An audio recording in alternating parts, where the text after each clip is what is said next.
ਹੁਣ ਤੁਸੀਂ Punjabi radio USA ਨੂੰ ਆਪਣੇ ਫੋਨ ਨੰਬਰਾਂ ਤੋਂ ਸੁਣ ਸਕਦੇ ਹੋ, ਜਿਸ ਦੇ ਵਿੱਚ USA ਦੇ ਲਈ 832 551 5029, 8325515029 ਜਾਂ 605 475 6868, 6054756868।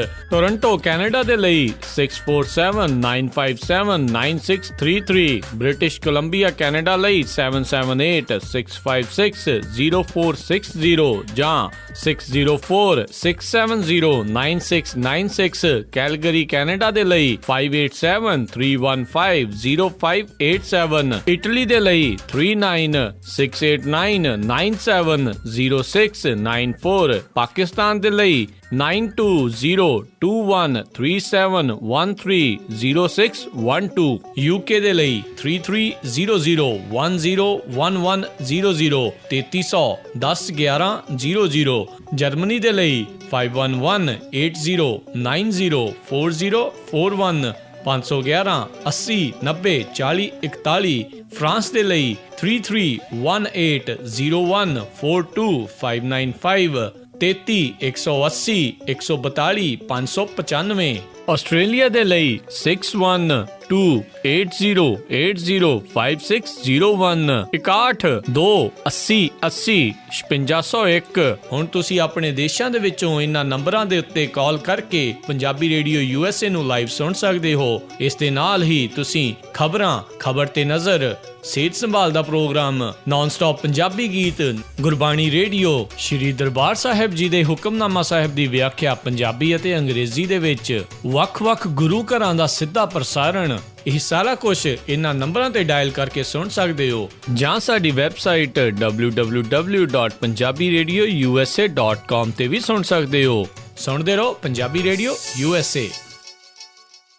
ਪੰਜਾਬੀ ਰੇਡੀਓ USA ਸੁਣ ਰਹੇ ਸਾਰੇ ਹੀ ਮਾਣਯੋਗ ਅਤੇ ਸਤਿਕਾਰਯੋਗ ਸਰੋਤਿਆਂ ਨੂੰ ਪੰਜਾਬੀ ਰੇਡੀਓ USA ਦੀ ਟੀਮ ਅਤੇ ਮੇਰੇ ਰਾਜਕਰਨਵੀਰ ਸਿੰਘ ਵੱਲੋਂ ਆਪ ਜੀ ਨੂੰ ਬਹੁਤ ਪਿਆਰ ਸਤਿਕਾਰ ਸਹਿਤ ਦੋਨੋਂ ਅੱਜ ਜੋੜ ਕੇ ਨਿੱਘੀ ਜਿਹੀ ਸਤਿ ਸ੍ਰੀ ਅਕਾਲ ਸਭ ਨੂੰ ਜੀ ਆਇਆਂ ਨੂੰ ਆਖਦੇ ਹਾਂ। ਸਰੋਤਿਓ, ਪ੍ਰੋਗਰਾਮ ਲੈ ਕੇ ਹਾਜ਼ਰ ਹੋ ਚੁੱਕੇ ਹਾਂ। ਪ੍ਰੋਗਰਾਮ ਖਬਰ ਤੇ ਨਜ਼ਰ ਪ੍ਰੋਗਰਾਮ ਦੇ ਵਿੱਚ ਤੁਹਾਡੇ ਨਾਲ ਅਸੀਂ ਗੱਲ ਕਰਦੇ ਹਾਂ ਪੰਜਾਬ ਭਾਰਤ ਦੀਆਂ ਜਿਹੜੀਆਂ ਕੁਝ ਅਹਿਮ ਖਬਰਾਂ ਹੁੰਦੀਆਂ ਉਹਨਾਂ ਦੇ ਪਿੱਛੇ ਕੀ ਛਿਪਿਆ ਆ, ਉਹ ਤੁਹਾਡੇ ਸਾਹਮਣੇ ਲਿਆਉਣ ਦੀ ਕੋਸ਼ਿਸ਼ ਕਰਦੇ ਹਾਂ। ਅਤੇ ਸਾਡੇ ਨਾਲ ਅੱਜ ਦੇ ਪ੍ਰੋਗਰਾਮ ਦੇ ਵਿੱਚ ਜੁੜਦੇ ਨੇ ਪਟਿਆਲਾ ਸਟੂਡੀਓਜ਼ ਤੋਂ ਬਲਤੇਜ ਪੰਨੂ ਜੀ। ਬਲਤੇਜ ਪੰਨੂ ਜੀ, ਜੀ ਆਇਆਂ ਨੂੰ, ਸਤਿ ਸ਼੍ਰੀ ਅਕਾਲ ਹੈ ਜੀ। ਸਤਿ ਸ਼੍ਰੀ ਅਕਾਲ ਜੀ, ਧੰਨਵਾਦ ਜੀ, ਬਹੁਤ ਮਿਹਰਬਾਨੀ। ਸਾਡੇ ਅੱਜ ਦੇ ਪ੍ਰੋਗਰਾਮ ਖਬਰ ਤੇ ਨਜ਼ਰ ਇਸ ਨੂੰ ਸਪਾਂਸਰ ਕਰਦੇ ਨੇ ਖਾਲਸਾ ਇੰਸ਼ੋਰੈਂਸ ਏਜੰਸੀ ਵਾਲੇ, ਜਿਨ੍ਹਾਂ ਦੇ ਕੋਲੋਂ ਤੁਸੀਂ ਹਰ ਤਰ੍ਹਾਂ ਦੀ ਇੰਸ਼ੋਰੈਂਸ ਕਰਵਾ ਸਕਦੇ ਹੋ। ਇਹਨਾਂ ਦਾ ਫੋਨ ਨੰਬਰ 4082722500, 4082722500। ਇਸ ਦੇ ਨਾਲ ਗੁਰਦੀਪ ਸਿੰਘ ਵਿਰਦੀ, ਗੁਰਜੀਤ ਸਿੰਘ ਝਾਮਪੁਰ, ਸਤਨਾਮ ਸਿੰਘ ਸ਼ੇਰਗਿੱਲ, ਹਰਕੇਵਲ ਸਿੰਘ, ਰਵਿੰਦਰ ਕੌਰ ਅਟਵਾਲ ਜੀ, ਇਹਨਾਂ ਸਾਰਿਆਂ ਦਾ ਬਹੁਤ ਅਸੀਂ ਧੰਨਵਾਦ ਕਰਦੇ ਹਾਂ। ਜੇ ਤੁਸੀਂ ਜਾਂ ਕੋਈ ਹੋਰ ਕਾਰੋਬਾਰ ਇਸ ਪ੍ਰੋਗਰਾਮ ਨੂੰ ਸਪਾਂਸਰ ਕਰਨਾ ਚਾਹੁੰਦੇ ਹੋ, ਉਸ ਦੇ ਲਈ ਸੰਪਰਕ ਕਰ ਸਕਦੇ ਹੋ। ਸਟੂਡੀਓ ਨੰਬਰ 408700 7698 408 722 7698 ਦੇ ਉੱਤੇ। ਅਤੇ ਬਲਤੇਜ ਪੰਨੂ ਜੀ, ਗੱਲਬਾਤ ਦਾ ਸਿਲਸਿਲਾ ਜਿਹੜਾ ਆਪਾਂ ਸ਼ੁਰੂ ਕਰਦੇ ਹਾਂ, ਸਭ ਤੋਂ ਪਹਿਲੀ ਜਿਹੜੀ ਖਬਰ ਆ ਉਸ ਦੇ ਨਾਲ ਸਾਂਝੀ ਕਰਦੇ ਹਾਂ, ਜਿਹੜੀ ਇਸ ਟਾਈਮ ਸੋਸ਼ਲ ਮੀਡੀਆ ਦੇ ਉੱਤੇ ਵੀ ਬਹੁਤ ਜ਼ਿਆਦਾ ਭਖੀ ਹੋਈ ਆ ਅਤੇ ਹਰ ਇੱਕ ਨੂੰ ਹੈਰਾਨੀ ਵੀ ਬਹੁਤ ਜ਼ਿਆਦਾ ਹੋਈ ਇਸ ਖਬਰ ਨੂੰ ਲੈ ਕੇ। ਭਗਵੰਤ ਮਾਨ ਅਤੇ ਉਹਨਾਂ ਦੀ ਜਿਹੜੀ ਪਤਨੀ ਆ, ਉਹਨਾਂ ਦੇ ਵੱਲੋਂ ਜਿਹੜੀ ਤਲਾਕ ਦੇ ਲਈ ਜਿਹੜੀ ਅਰਜ਼ੀ ਦਾਖਲ ਕਰਨ ਨੂੰ ਲੈ ਕੇ ਕੀ ਹੈਗਾ ਜੀ ਇਸ ਪੂਰੀ ਖਬਰ ਦੇ ਪਿੱਛੇ? ਮਾਮਲਾ ਬਹੁਤ ਨਿੱਜ ਨਾਲ ਉਹਨਾਂ ਦੇ ਜੁੜਿਆ ਹੋਇਆ ਜੀ, ਪਰਿਵਾਰ ਦੇ ਨਾਲ ਜੁੜਿਆ ਹੋਇਆ, ਕਿਉਂਕਿ ਖਬਰ ਹੈ ਤੋ ਇਸ ਕਰਕੇ ਉਹਦੀ ਮੈਂ ਇੰਨੀ ਕੁ ਗੱਲ ਜਿਹੜੀ ਉਹ ਕਲੈਰੀਫਿਕੇਸ਼ਨ ਦੇ ਵਾਸਤੇ ਹੀ ਕਰੂੰਗਾ ਜੀ, ਬਹੁਤੀ ਨਹੀਂ, ਕਿ ਇਹ ਜਿਹੜੀ ਖਬਰ ਹੈ ਉਹ ਠੀਕ ਹੈ। ਉਹਨਾਂ ਦੋਨਾਂ ਨੇ ਮਿਊਚੁਅਲ ਅੰਡਰਸਟੈਂਡਿੰਗ ਦੇ ਨਾਲ ਜਿਹੜਾ ਜੀ ਇਹ ਜਿਹੜੀ ਤਲਾਕ ਦੀ ਅਰਜ਼ੀ ਹੈ ਉਹ ਅਦਾਲਤ ਦੇ ਵਿੱਚ ਦਾਖਲ ਕੀਤੀ ਹੈ। ਇਹਦੇ ਵਿੱਚ ਇਹ ਆਖਿਆ ਗਿਆ ਜੀ ਅਰਜ਼ੀ ਦੇ ਵਿੱਚ ਕਿ ਜਿਹੜੇ ਉਹਨਾਂ ਦੇ ਮਿਸਿਸ ਨੇ ਉਹ ਚਾਹੁੰਦੇ ਨੇ ਕਿ ਉਹ ਅਮਰੀਕਾ ਦੇ ਵਿੱਚ ਨਾਲ ਉਹਨਾਂ ਦੇ ਜਾ ਕੇ ਰਹਿਣ, ਜਦੋਂ ਕਿ ਭਗਵੰਤ ਹੋਰਾਂ ਦਾ ਇਹ ਕਹਿਣਾ ਜੀ ਕਿ ਉਹ ਇੱਥੇ ਰਹਿਣਾ ਚਾਹੁੰਦੇ ਨੇ, ਕਿਉਂਕਿ ਇੱਥੇ ਉਹ ਚੁਣੇ ਹੋਏ ਨੇ। ਇੰਨੀ ਕੀ ਗੱਲ ਹੀ ਜਿਹੜੀ ਕਰਾਂਗੇ ਜੀ, ਬਹੁਤੀ ਡੀਟੇਲ ਦੇ ਵਿੱਚ ਮੈਂ ਫਿਰ ਇਸ ਕਰਕੇ ਨਹੀਂ ਜਾਣਾ ਚਾਹੁੰਦੀ ਜੀ ਕਿ ਇਹ ਬਹੁਤ ਪਰਸਨਲ ਮੈਟਰ ਹੈ ਜੀ ਕਿਸੇ ਦਾ, ਮੈਨੂੰ ਲੱਗਦਾ ਕਿ ਡਿਸਕਸ ਕਰਨ ਯੋਗ ਹੈ ਜੀ। ਅਤੇ ਆਪਾਂ ਅਗਲੀ ਜਿਹੜੀ ਗੱਲ ਕਰਦੇ ਹਾਂ ਵੀ ਕਾਂਗਰਸ ਦੇ ਵੱਲੋਂ ਜਿਹੜੀ ਆ ਮੁੱਖ ਮੰਤਰੀ ਬਾਦਲ ਆ ਉਹਨਾਂ ਨੂੰ ਹਮਾਇਤ ਪੇਸ਼ ਕੀਤੀ ਗਈ ਆ ਕੁਛ ਕੁ ਚੀਜ਼ਾਂ ਨੂੰ ਲੈ ਕੇ। ਕਿਹੜੀਆਂ ਚੀਜ਼ਾਂ ਤੇ ਕਾਂਗਰਸ ਹੁਣ ਹਮਾਇਤੀ ਬਣ ਰਹੀ ਆ? ਇਹਦੀ ਜਿਹੜੀ FCI ਨੇ ਜਿਹੜੀ ਸ਼ਾਂਤਾ ਕੁਮਾਰ ਦੀ ਰਿਪੋਰਟ ਦੇ ਅਨੁਸਾਰ ਜੇ ਫਸਲਾਂ ਦੀ ਖਰੀਦ ਤੋਂ ਹੱਥ ਖਿੱਚਿਆ ਤਾਂ ਪੰਜਾਬ ਦੇ ਵਿੱਚ ਸੁਨਾਮੀ ਵਰਗੀ ਤਬਾਹੀ ਹੋਊਗੀ। ਮੁੱਖ ਮੰਤਰੀ ਪ੍ਰਕਾਸ਼ ਸਿੰਘ ਬਾਦਲ ਨੂੰ ਇਸ ਮੁੱਦੇ ਦੇ ਉੱਤੇ ਕਾਂਗਰਸ ਨੇ ਕਿਹਾ ਕਿ ਨਰਿੰਦਰ ਮੋਦੀ ਦੀ ਸਰਕਾਰ ਦੇ ਖਿਲਾਫ ਡਟਣਾ ਚਾਹੀਦਾ ਹੈ ਤੇ ਪੰਜਾਬ ਦੇ ਹਿੱਤਾਂ ਨੂੰ ਦੇਖਦਿਆਂ ਕਾਂਗਰਸ ਪਾਰਟੀ ਜਿਹੜੀ ਆ ਉਹ ਅਕਾਲੀ ਦਲ ਨੂੰ ਸਹਿਯੋਗ ਦੇਣ ਲਈ ਤਿਆਰ ਹੈ ਜੀ। ਇਹ ਪੇਸ਼ਕਸ਼ ਜਿਹੜੇ ਕਾਂਗਰਸ ਦੇ ਸੀਨੀਅਰ ਨੇਤਾ ਤੇ ਸਾਬਕਾ ਵਿੱਤ ਮੰਤਰੀ ਲਾਲ ਸਿੰਘ ਨੇ ਵਿਧਾਨ ਸਭਾ ਦੇ ਵਿੱਚ ਬਜਟ ਦੇ ਉੱਤੇ ਬਹਿਸ ਦੀ ਜਿਹੜੀ ਆ ਸ਼ੁਰੂਆਤ ਕਰਦਿਆਂ ਕਹੀ ਹੈ ਜੀ। ਲਾਲ ਸਿੰਘ ਨੇ ਤਿੱਖੀ ਸੁਰ ਦੇ ਵਿੱਚ ਕਿਹਾ ਹੈ ਕਿ ਬਾਦਲ ਆਪਣੇ ਤਜਰਬੇ ਨੂੰ ਰਾਜ ਦੇ ਲੋਕਾਂ ਨੂੰ ਗੁੰਮਰਾਹ ਕਰਨ ਲਈ ਵਰਤੇ ਆ ਰਹੇ ਨੇ। FCI ਵੱਲੋਂ ਫਸਲਾਂ ਦੀ ਖਰੀਦ ਬੰਦ ਕਰਨ ਦੇ ਸੁਝਾਅ ਬਾਰੇ ਉਹਨਾਂ ਨੇ ਚਿੰਤਾ ਪ੍ਰਗਟ ਕਰਦਿਆਂ ਕਿਹਾ ਕਿ ਜੇ ਪੰਜਾਬ ਸਰਕਾਰ ਨੇ ਇਸ ਮੁੱਦੇ ਦੇ ਉੱਤੇ ਖਾਮੋਸ਼ ਰਹਿਣ ਦੀ ਭੁੱਲ ਕੀਤੀ ਤਾਂ ਉਤਪਾਦਨ ਲਾਗਤ ਦੇ ਵਿੱਚ 50% ਮੁਨਾਫਾ ਜੋੜ ਕੇ ਤੈਅ ਕਰਨ ਵਾਲੀ ਸਵਾਮੀਨਾਥਨ ਕਮਿਸ਼ਨ ਦੀ ਸਿਫਾਰਿਸ਼ ਲਾਗੂ ਕਰਨਾ ਤਾਂ ਦੂਰ ਕਿਸਾਨਾਂ ਦੀ ਤਬਾਹੀ ਜਿਹੜੀ ਹੈ ਜੀ ਉਹਦੇ ਰਾਹ ਇਹ ਪੈ ਜੂਗੀ ਜੀ। ਉਹਨਾਂ ਨੇ ਇਹ ਵੀ ਦਾਅਵਾ ਕੀਤਾ ਕਿ ਬਾਦਲ ਸਾਹਿਬ ਮੋਦੀ ਸਰਕਾਰ ਦੀਆਂ ਵਧੀਕੀਆਂ ਦੇ ਵਿਰੁੱਧ ਆਵਾਜ਼ ਚੁੱਕਣਗੇ ਤਾਂ ਕਾਂਗਰਸ ਡਟ ਕੇ ਇਹਦਾ ਸਮਰਥਨ ਜਿਹੜਾ ਜੀ ਉਹ ਕਰੂਗੀ। ਮੁੱਖ ਮੰਤਰੀ ਵੱਲ ਇਸ਼ਾਰਾ ਕਰਦੇ ਉਹਨਾਂ ਨੇ ਕਿਹਾ ਕਿ ਜੇ ਹੁਣ ਵੀ ਸ਼੍ਰੀ ਬਾਦਲ ਨੇ ਮੋਦੀ ਸਰਕਾਰ ਦੀਆਂ ਪੰਜਾਬ ਵਿਰੋਧੀ ਨੀਤੀਆਂ ਵਿਰੁੱਧ ਮੂੰਹ ਨਾ ਖੋਲ੍ਹਿਆ ਤਾਂ ਸ਼੍ਰੋਮਣੀ ਅਕਾਲੀ ਦਲ ਦਾ ਵਜੂਦ ਜਿਹੜਾ ਜੀ ਉਹ ਖਤਮ ਹੋ ਜਾਊਗਾ। ਜੀ ਜੀ ਜੀ। ਅਤੇ ਅਗਲੀ ਜਿਹੜੀ ਆਪਾਂ ਗੱਲ ਕਰਦੇ ਹਾਂ, ਇੱਕ ਭਿਆਨਕ ਰੇਲ ਹਾਦਸੇ ਦੇ ਵਿੱਚ 38 ਜਣਿਆਂ ਦੀ ਮੌਤ ਹੋ ਗਈ, 150 ਤੋਂ ਵੱਧ ਲੋਕ ਜ਼ਖਮੀ ਨੇ ਜੀ। ਇਹ ਦੇਹਰਾਦੂਨ ਵਾਰਾਣਸੀ ਜਨਤਾ ਐਕਸਪ੍ਰੈਸ ਹੈ ਜਿਹਦੇ 2 ਡੱਬਿਆਂ ਦੇ ਲੀਹ ਤੋਂ ਉਤਰਨ ਕਰਕੇ ਜੀ ਜਿਹੜੇ 38 ਲੋਕ ਨੇ ਹੁਣ ਤੱਕ ਜਿਹੜੀਆਂ ਖਬਰਾਂ ਆ ਰਹੀਆਂ ਨੇ ਉਹਨਾਂ ਦੀ ਡੈਥ ਹੋ ਗਈ ਆ ਔਰ ਜਿਹੜੇ 150 ਦੇ ਕਰੀਬ ਨੇ ਉਹ ਜ਼ਖਮੀ ਜਿਹੜੇ ਉਹ ਦੱਸੇ ਜਾਂਦੇ ਨੇ। ਇੱਕ ਡੱਬੇ ਦੇ ਤਾਂ ਹਾਲਾਤ ਜਿਹੜੇ ਜੀ ਇਸ ਤਰ੍ਹਾਂ ਦੇ ਬਣ ਗਏ ਕਿ ਕਟਰ ਦੇ ਨਾਲ ਜਿਹੜਾ ਜੀ ਕੱਟ ਕੇ ਉਹਦੇ ਵਿੱਚੋਂ ਡੈਡ ਬੋਡੀਜ਼ ਤੇ ਜਿਹੜੇ ਜ਼ਖਮੀ ਸੀ ਉਹਨਾਂ ਨੂੰ ਕੱਢਿਆ ਗਿਆ। ਇਹ ਉੱਤਰ ਪ੍ਰਦੇਸ਼ ਦੀ ਜਿਹੜੀ ਰਾਜਧਾਨੀ ਲਖਨਊ ਤੋਂ ਕੋਈ 50 ਕਿਲੋਮੀਟਰ ਦੂਰ ਸਵੇਰ ਦੇ 9:15 ਵਜੇ ਦੇ ਕਰੀਬ ਜਿਹੜਾ ਹਾਦਸਾ ਇਹ ਵਾਪਰਿਆ। ਬੇਸ਼ੱਕ ਅਜੇ ਜਿਹੜਾ ਰੇਲ ਮੰਤਰਾਲੇ ਦੇ ਵੱਲੋਂ ਆਫੀਸ਼ੀਅਲੀ ਤੌਰ ਦੇ ਉੱਤੇ ਨਹੀਂ ਦੱਸਿਆ ਗਿਆ ਪਰ ਇਹਨਾਂ ਨੂੰ ਪਤਾ ਲੱਗਾ ਕਿ ਇਹਦੀ ਬ੍ਰੇਕ ਫੇਲ ਹੋ ਗਈਆਂ ਸੀਗੀਆਂ ਟ੍ਰੇਨ ਦੀਆਂ ਜੀ। ਜਿਹੜਾ ਇੱਕ ਬਣਿਆ ਹੁੰਦਾ ਜੀ ਜਿਹੜੀ ਉਹ ਬਣੀ ਹੁੰਦੀ ਹੈ ਜੀ ਜਿਹਦੇ ਨਾਲ ਜਿੱਥੇ ਲਾਈਨ ਜਿਹੜੀ ਐਂਡ ਹੋ ਜਾਂਦੀ ਹੈ, ਜੇ ਇਹ ਜਿਹੜਾ ਡਰਾਈਵਰ ਸੀਗਾ ਉਹ ਚੁਸਤੀ ਦੇ ਨਾਲ ਇਸ ਟ੍ਰੇਨ ਨੂੰ ਉਹਦੇ ਵੱਲ ਨੂੰ ਨਾਲ ਜਾਂਦਾ ਤਾਂ ਜਿਹੜੀ ਅੱਗੋਂ ਆ ਰਹੀ ਇੱਕ ਟ੍ਰੇਨ ਸੀਗੀ ਉਹਦੇ ਨਾਲ ਜਾ ਟਕਰਾਉਣਾ ਸੀਗਾ ਇਸ ਟ੍ਰੇਨ ਨੇ ਤੇ ਉਹਦੇ ਨਾਲ ਬਹੁਤ ਭਾਰੀ ਨੁਕਸਾਨ ਜਿਹੜਾ ਉਹ ਹੋ ਸਕਦਾ ਸੀ। ਨੁਕਸਾਨ ਤਾਂ ਨਿਰਸੰਦੇਹ ਹੁਣ ਵੀ ਹੋਇਆ ਪਰ ਡਰਾਈਵਰ ਦੀ ਜਿਹੜੀ ਹੈ ਜੀ ਉਹ ਹੁਸ਼ਿਆਰੀ ਦੇ ਨਾਲ ਉਹਨਾਂ ਨੁਕਸਾਨ ਨਹੀਂ ਹੋਇਆ ਜਿੰਨਾ 2 ਟ੍ਰੇਨਾਂ ਦੇ ਟਕਰਾਉਣ, ਕਿਉਂਕਿ ਉਹ ਸੁਪਰਫਾਸਟ ਗੱਡੀ ਸੀਗੀ ਜੀ, ਉਹਨੇ ਸਟੇਸ਼ਨ ਤੇ ਨਹੀਂ ਸੀ ਰੁਕਣਾ ਜਿਹੜੇ ਉੱਤੇ ਬਛਰਾਮਾ ਰੇਲਵੇ ਸਟੇਸ਼ਨ ਦੇ ਉੱਤੇ ਜਿੱਥੇ ਕਿ ਇਹ ਟ੍ਰੇਨ ਜਿਹੜੀ ਜਨਤਾ ਐਕਸਪ੍ਰੈਸ ਸੀ ਇਹਨੇ ਰੁਕਣਾ ਸੀਗਾ। ਤੁਸੀਂ ਅੰਦਾਜ਼ਾ ਲਾ ਸਕਦੇ ਹੋ ਅੱਗੋਂ 100 ਦੀ ਸਪੀਡ ਦੇ ਉੱਤੇ ਆਉਂਦੀ ਹੋਈ ਗੱਡੀ ਤੇ ਇੱਧਰੋਂ ਇਹ ਜਿਹੜੀ 90-100 ਦੀ ਸਪੀਡ ਦੇ ਉੱਤੇ ਜਾਂਦੀ ਸੀ, ਜਦੋਂ ਆਪਸ ਦੇ ਵਿੱਚ ਟਕਰਾਉਂਦੀਆਂ ਤਾਂ ਕਿੰਨਾ ਨੁਕਸਾਨ ਜਿਹੜਾ ਉਹ ਹੋ ਸਕਦਾ ਸੀਗਾ। 150 ਦੇ ਕਰੀਬ ਜਿਹੜਾ ਬੰਦਾ ਜੀ ਉਹ ਇਹਦੇ ਵਿੱਚ ਜ਼ਖਮੀ ਹੋਇਆ ਜੀ। ਇਹ ਕਿਹਦੀ ਗਲਤੀ ਹੈ? ਗਲਤੀ ਕਿਉਂਕਿ ਜੇ ਇਹ ਬ੍ਰੇਕ ਫੇਲ ਹੋਣ ਵਾਲੀ ਗਲਤੀ ਹੈ ਜੀ ਫਿਰ ਤਾਂ ਇਹ ਤਕਨੀਕੀ ਨੁਕਸ ਜਿਹੜਾ ਜੀ ਉਹ ਕਿਹਾ ਜਾ ਸਕਦਾ। ਅਜੇ ਬਾਕੀ ਜਾਂਚ ਜਾਰੀ ਹੈ ਜੀ। ਜੀ ਜੀ। ਅਤੇ ਅਗਲੀ ਜਿਹੜੀ ਆਪਾਂ ਗੱਲ ਕਰਦੇ ਹਾਂ ਇੰਦਰਜੀਤ ਸਿੰਘ ਜੀਰਾ ਜੋ ਕਿ ਬਾਦਲ ਦੇ ਕਾਫਲੇ ਦੇ ਵਿੱਚ ਕਹਿੰਦੇ ਜੀ ਰਲਣ ਦੀ ਕੋਸ਼ਿਸ਼ ਕਰ ਰਹੇ ਸੀ, ਰਲ ਗਏ ਸੀ, ਉਸ ਤੋਂ ਬਾਅਦ ਦੇ ਵਿੱਚ ਉਹਨਾਂ ਦਾ ਪੁਲਿਸ ਦੇ ਦੁਆਰਾ ਚੰਗਾ ਕਟਾਪਾ ਚਾੜਿਆ ਗਿਆ। ਪੰਜਾਬ ਦੇ ਸਾਬਕਾ ਮੰਤਰੀ ਜੀ ਔਰ ਪੰਜਾਬ ਕਿਸਾਨ ਸੈੱਲ ਦੇ ਚੇਅਰਮੈਨ ਤੇ ਸਾਬਕਾ ਮੰਤਰੀ ਜਿਹੜੇ ਇੰਦਰਜੀਤ ਸਿੰਘ ਜੀਰਾ ਉਹ ਲਗਾਤਾਰ ਚੌਥੇ ਦਿਨ ਉਹਨਾਂ ਨੇ ਪੰਜਾਬ ਵਿਧਾਨ ਸਭਾ ਦੇ ਬਾਹਰ ਰੋਸ ਪ੍ਰਗਟ ਕਰਨ ਦੇ ਯਤਨ ਉਹਨਾਂ ਨੇ ਕੀਤੇ। ਉਹਦੇ ਦੌਰਾਨ ਪੁਲਿਸ ਦੇ ਨਾਲ ਉਹਨਾਂ ਦੀ ਜਿਹੜੀ ਜੀ ਉਹ ਝੜਪ ਹੋ ਗਈ ਜੀ। ਐਕਚੁਅਲੀ ਇੰਦਰਜੀਤ ਸਿੰਘ ਜੀਰਾ ਹੋਰਾਂ ਨੇ ਕੀ ਕੀਤਾ, ਰਲਣ ਦੀ ਕੋਸ਼ਿਸ਼ ਨਹੀਂ ਕੀਤੀ। ਉਹਨਾਂ ਨੇ ਗੱਡੀ ਜਿਹੜੀ ਸੀ ਆਪਣੀ ਲਿਜਾ ਕੇ ਕਾਫਲੇ ਦੇ ਵਿੱਚ ਮਾਰੀ। ਪ੍ਰਕਾਸ਼ ਸਿੰਘ ਬਾਦਲ ਹੋਰਾਂ ਦਾ ਜਿਹੜਾ ਕਾਫਲਾ ਜਾ ਰਿਹਾ ਸੀਗਾ ਤੇ ਉਸ ਤੋਂ ਬਾਅਦ ਚੰਡੀਗੜ੍ਹ ਦੀ ਪੁਲਿਸ ਤੇ ਜਿਹੜੇ ਮੁੱਖ ਮੰਤਰੀ ਹੋਰਾਂ ਦੇ ਸਿਕਿਉਰਿਟੀ ਵਾਲੇ ਨੇ ਜੀ ਉਹਨਾਂ ਨੇ ਇੰਦਰਜੀਤ ਸਿੰਘ ਜੀਰਾ ਦਾ ਬੁਰੇ ਤਰੀਕੇ ਨਾਲ ਕੁਟਾਪਾ ਕੀਤਾ। ਉਹਨਾਂ ਨੂੰ ਧੂ ਕੇ ਜਿਹੜਾ ਜੀ ਉਹ ਲੈ ਕੇ ਗਏ। ਉਹਦੇ ਨਾਲ ਇੰਦਰਜੀਤ ਸਿੰਘ ਜੀਰਾ ਦੇ ਸੱਟਾਂ ਵੀ ਲੱਗੀਆਂ ਤੇ ਉਹਨਾਂ ਨੂੰ ਜਿਹੜਾ ਜੀ ਦਿਲ ਦਾ ਦੌਰਾ ਵੀ ਜਿਹੜਾ ਜੀ ਉਹ ਪਿਆ ਦੱਸਿਆ ਜਾਂਦਾ। ਇਸ ਵੇਲੇ ਉਹ ਹਸਪਤਾਲ ਦੇ ਵਿੱਚ ਜੇਰੇ ਇਲਾਜ ਦੱਸੇ ਜਾਂਦੇ ਨੇ ਜੀ। ਪੁਲਿਸ ਦਾ ਗੁੱਸਾ ਜਿਹੜਾ ਸੀਗਾ ਜੀ ਇੰਦਰਜੀਤ ਸਿੰਘ ਜੀਰਾ ਦੇ ਉੱਤੇ ਤਾਂ ਨਿਕਲਿਆ, ਬਾਅਦ ਦੇ ਵਿੱਚ ਉਹਨਾਂ ਦੀ ਗੱਡੀ ਤੇ ਵੀ ਨਿਕਲਿਆ।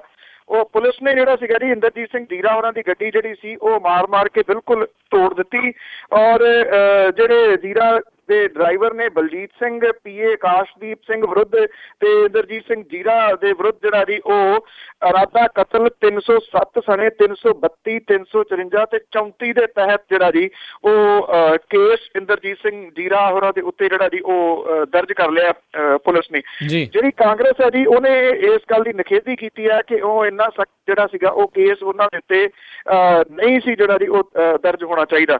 ਪਰ ਦੇਖਿਆ ਜਾਵੇ ਤਾਂ ਇੰਦਰਜੀਤ ਸਿੰਘ ਜੀਰਾ ਹੋਰਾਂ ਨੇ ਵੀ ਇਹ ਗਲਤੀ ਤਾਂ ਜਿਹੜੀ ਆ ਉਹ ਕੀਤੀ ਹੈ ਜੀ। ਇਹ ਰੋਸ ਪ੍ਰਗਟ ਕਰਨ ਦਾ ਕੋਈ ਤਰੀਕਾ ਨਹੀਂ ਹੈ ਕਿ ਉਹ ਹਿੰਸਕ, ਕਿਉਂਕਿ ਹਿੰਸਕ ਇਹਨੂੰ ਕਿਹਾ ਜਾ ਸਕਦਾ ਹੈ ਕਿ ਉਹਨਾਂ ਨੇ ਗੱਡੀ ਜਿਹੜੀ ਸੀ ਆਪਣੀ ਸਟਾਰਟ ਕਰਕੇ ਉਹਨਾਂ ਦੇ ਵਿੱਚ ਜਿਹੜੀ ਉਹ ਮਾਰੀ। ਪਰ ਜੋ ਕੁਝ ਪੁਲਿਸ ਨੇ ਕੀਤਾ ਉਹ ਉਦੋਂ ਵੀ ਭੈੜਾ ਜਿਹੜਾ ਜੀ ਉਹ ਕਿਹਾ ਜਾ ਸਕਦਾ। ਆਫਟਰ ਆਲ ਇੰਦਰਜੀਤ ਸਿੰਘ ਜੀਰਾ ਹੋਰੀ ਇੱਕ ਨੋਨ ਪਰਸਨੈਲਿਟੀ ਨੇ, ਉਹ ਪੰਜਾਬ ਦੇ ਸਾਬਕਾ ਮੰਤਰੀ ਜਿਹੜੇ ਹੋ ਰਹੇ ਨੇ, ਉਹਨਾਂ ਨੂੰ ਅਰੈਸਟ ਕਰ ਲੈਂਦੇ, ਉਹਨਾਂ ਦੀ ਗੱਡੀ ਜਿਹੜੀ ਆ ਉਹ ਚੁੱਕ ਲੈਂਦੇ। ਪਰ ਇਉਂ ਜਿਸ ਤਰੀਕੇ ਨਾਲ ਕੁੱਟਮਾਰ ਜਿਹੜੀ ਆ ਜੀ ਉਹ ਕੀਤੀ ਗਈ ਉਹ ਬਿਲਕੁਲ ਗਲਤ ਹੈ। ਔਰ ਪੁਲਿਸ ਨੇ ਜਿਹੜਾ ਗੱਡੀ ਦੇ ਉੱਤੇ ਜਿਹੜੀ ਤੋੜ ਭੰਨ ਕੀਤੀ ਆ, ਹਾਂ ਕਿਉਂਕਿ ਇੰਦਰਜੀਤ ਸਿੰਘ ਜੀਰਾ ਹੋਰੀ ਨੋਨ ਨੇ ਇਸ ਕਰਕੇ ਜਿਹੜਾ ਚਰਚਾ ਹੋ ਗਿਆ, ਨਹੀਂ ਤਾਂ ਅਦਰਵਾਈਜ਼ ਇਹ ਜਿਹੜੇ ਕਾਫਲੇ ਨੇ ਉਹ ਰੋਜ਼ ਹੀ ਪਤਾ ਨਹੀਂ ਕਿੱਲੇ ਨੂੰ ਏਦਾਂ ਹੀ ਜਿਹੜਾ ਜੀ ਚੁੱਕ ਕੇ ਸਾਈਡ ਦੇ ਉੱਤੇ ਸੁੱਟਦੇ ਨੇ। ਡੰਡੇ ਲੈ ਕੇ ਬੈਠੇ ਜਿਹੜੇ ਮੋਹਰਲੀ ਜਿਪਸੀ ਆ ਜੀ ਉਹਦੇ ਵਿੱਚ ਜਿਵੇਂ ਪੁਲਿਸ ਵਾਲੇ ਇਸ਼ਾਰੇ ਕਰਦੇ ਜਾਂਦੇ ਹੁੰਦੇ ਨੇ, ਜੇ ਕੋਈ ਮਹੱਤੜ ਵਿਚਾਰਾ ਵਿੱਚ ਆ ਜੇ ਤਾਂ ਉਹਦੇ ਹੱਡ ਜਿਹੜੇ ਨੇ ਉਹ ਮਿੰਟੋ ਮਿੰਟੀ ਤੋੜ ਦਿੰਦੇ ਨੇ।